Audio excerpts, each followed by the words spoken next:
বিএনপির জন্ম হয়েছিল হা ভোটের মধ্য দিয়ে। বিএনপি যদি না ভোটে স্টিক থাকে, বিএনপির হলো মৃত্যু হবে না ভোটের মধ্য দিয়ে। ছাত্ররা ঘুমিয়ে গিয়েছে, পড়া টেবিলে চলে গিয়েছে, আমরা পড়তেও জানি, ঘুমাইতেও জানি, রাজপথে বাস নিয়ে নামতেও জানি।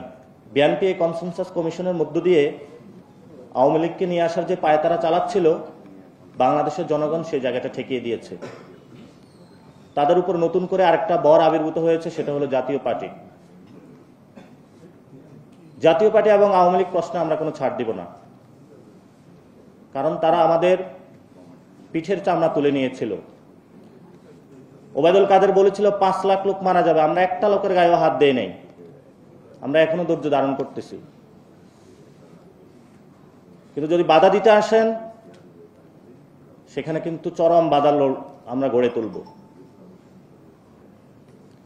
এবং আপনারা যারা রাজনীতি করছেন, রাজনৈতিক মহলে আছেন, যে ছাত্ররা ঘুমিয়ে গিয়েছে, পড়া টেবিলে চলে গিয়েছে, আমরা পড়তেও জানি, ঘুমাইতেও জানি, রাজপথে বাস নিয়ে নামতেও জানি।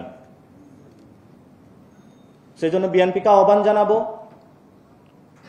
আওয়ামী লীগ এবং জাতীয় পার্টিকে সংসদে নেওয়ার ভুলও কল্পনা করিয়েন না। বিএনপির জন্ম হয়েছিল হা ভোটের মধ্য দিয়ে। বিএনপি যদি না ভোটে স্টিক থাকে, বিএনপির হলো মৃত্যু হবে না ভোটের মধ্য দিয়ে। এই জন্য আমরা বলবো, বিএনপি একটি বড় দল,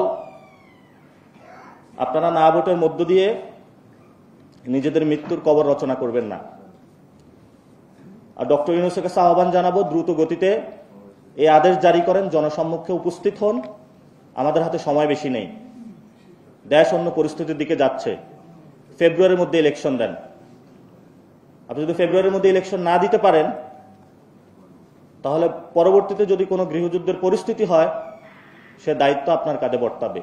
তো যারা উপদেষ্টাদের লক্ষ্য করে কথা শেষ করব, যারা 1 বছর আরাম কেদারায় বসে বসে ফ্যামিলি মেম্বারদের নিয়ে রাষ্ট্রের বিভিন্ন জায়গা থেকে টাকা লোপাট করেছেন, এখন সার্ভিস দিতে হবে,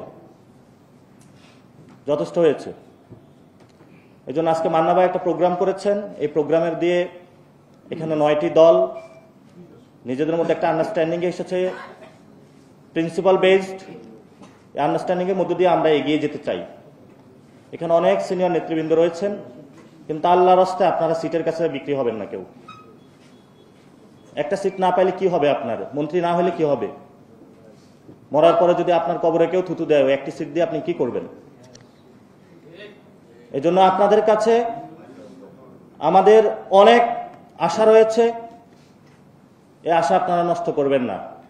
আমার প্রতি আপনাদের কষ্ট হবে, আমার প্রতি আপনাদের হতাশা আসবে, ব্যক্তিগত জায়গা থেকে বলি নাই, আপনাদের ভালোর জন্যই বলেছি। দোয়া রাখবেন, আশা করি ভবিষ্যতে ইনশাল্লাহ আবার আমাদের রাজপথে দেখা হবে।